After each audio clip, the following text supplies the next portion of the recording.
Okay, so getting this lower hole done was definitely more complicated than the upper one, simply because of all this work here. So you really got to get inside all the crevices, get underneath, around, shove the sponge through areas, whatever you got to do to get everything.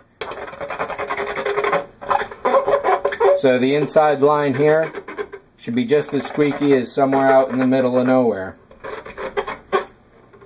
Because you may get good paint adhesion in a big open area like that, but if any light is going to leak through, it's going to be along all of these lines here, so those are just as important.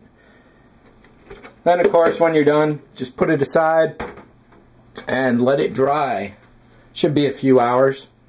And over here I probably got a few more minutes on the battery, so I'll just go until I run out here. With smaller parts like this, first of all, if you got an open sink, take a sponge or something and drop it in there so you don't lose any small parts. That's utterly critical. Like this one just broke off in my hand, and that would totally go down the disposal. So when you're dealing with these more delicate pieces,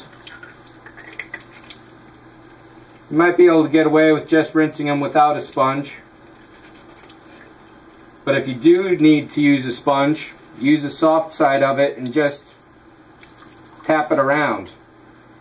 You don't want to start knocking all your parts off the tree this early on before you've identified what they are. A few of them are simply going to fall off. There's not really any way around that. It does make it easier to clean them, and they should have that nice squeak going on.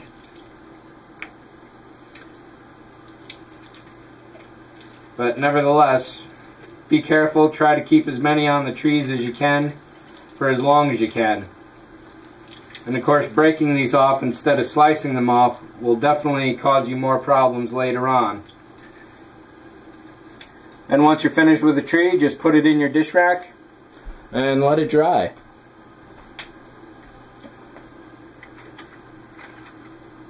I'm probably jinxing myself by doing all these clear parts first.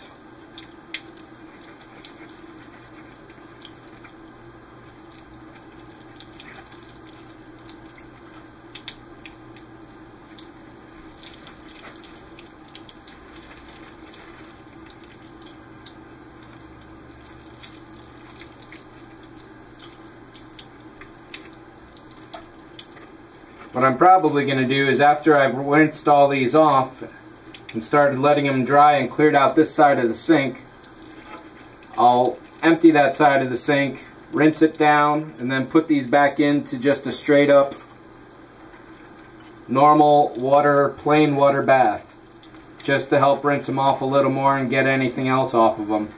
Soap, grease, whatever.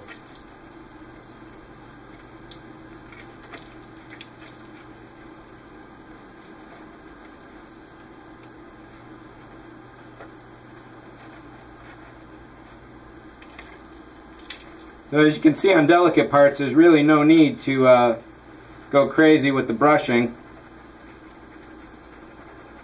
Just make sure you got them secured against something stable, and you can even just press down and get them cleaned off.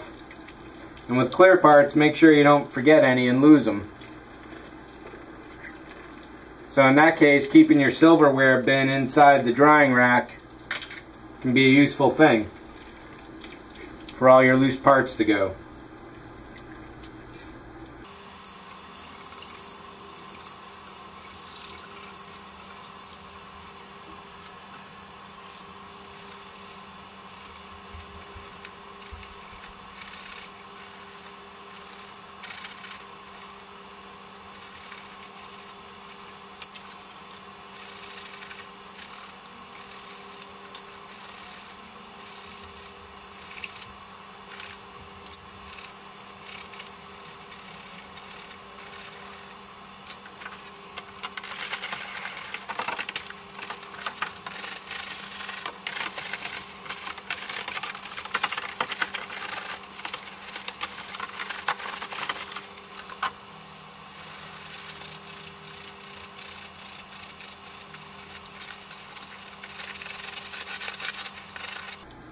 This version of the piece is nice and easy to clean.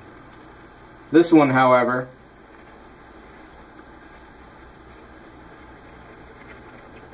I'm not moving the piece at all.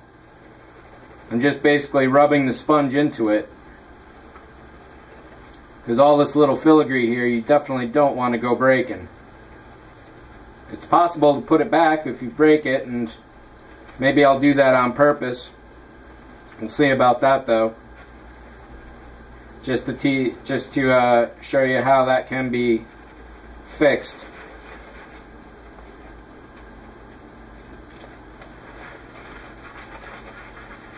But as always, the more delicate the piece, the more careful you gotta be. Once you actually start doing all this, you'll develop a rhythm. So like I was rinsing every piece individually for a little bit. Now I'm just going to do a bunch of pieces at a time, soap them up, rinse them all down at once, put them in the rack.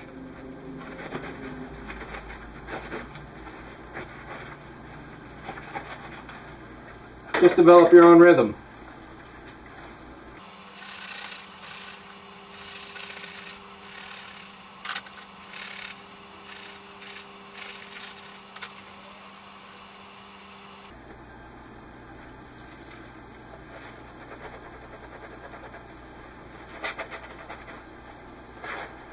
Here's an idea I just had. Just squish the pieces in between two different sponges.